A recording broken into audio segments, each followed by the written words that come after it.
ভারতীয় সেনাবাহিনীর অপারেশন সিন্দুর পরিণত হয়েছে অপারেশন ইন্দুরে। কারণ পাকিস্তানের পাল্টা হামলায় ভারতীয় সৈন্যরা এখন ইঁদুরের মতো বিভিন্ন গর্তে লুকানোর চেষ্টা করছে।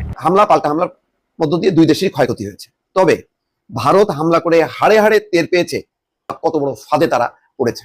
জবাব দিতে পাকিস্তানের সামরিক বাহিনীকে পূর্ণ ক্ষমতার ঘোষণা দিয়েছে সরকার, আর এই নিয়ে এখন সর্বাত্মক যুদ্ধের মুখে দাঁড়িয়ে ভারত। কাশ্মীর ঘিরে ভারত পাকিস্তানের সংঘর্ষ এবার আন্তর্জাতিক কূটনীতি টেবিলও কাঁপিয়ে তুলেছে। তদন্তের প্রস্তাব থেকে সরে গিয়েছিল, এখন মাঠ থেকেই পালিয়ে গিয়েছে।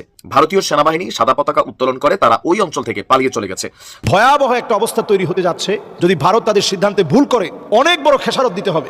আজকেই শুরু হয়ে যাবে যুদ্ধ। আসসালামু আলাইকুম দর্শক, এখনকার সংবাদে আপনাদের স্বাগত। দর্শক, একটি তাজা খবর নিয়ে হাজির হয়েছি। দর্শক, এই মুহূর্তে ভিডিও দেখে ইতিমধ্যে জেনে গেছেন কোন বিষয় নিয়ে আলোচনা করতে চাচ্ছি। দর্শক, সম্পূর্ণ বিষয়টি বিস্তারিত জানতে ভিডিওটি সম্পূর্ণ দেখুন না টেনে। দর্শক, তার আগে যারা 1 থেকে 2 মিনিটের লাইভ আপডেট নিউজ পেতে ভালোবাসেন, আমাদের চ্যানেলটি সাবস্ক্রাইব করে পাশে থাকুন। দর্শক, ভারত এবং পাকিস্তান কিন্তু টান টান উত্তেজনা চলছে। দুই দেশের যুদ্ধ পরিস্থিতি কিন্তু ভয়াবহ।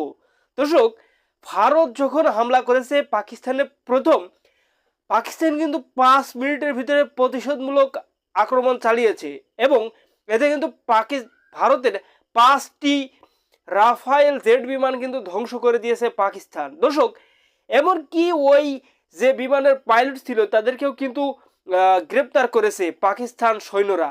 পাকিস্তানের কাছে ভারতীয় বিএসএফ সৈন্যরা কিন্তু সাদা পতাকা দেখিয়ে শান্তির জন্য কিন্তু নিশানা দিয়েছে। দর্শক, পাকিস্তান কিন্তু প্রতিশোধ নেবেই। দর্শক, এই ছিল আজকের সর্বশেষ আপডেট নিউজ। সকল প্রকার আপডেট নিউজ সবার আগে পেতে আমাদের চ্যানেলটি সাবস্ক্রাইব করে পাশে থাকুন। ধন্যবাদ সবাইকে। আল্লাহ হাফেজ।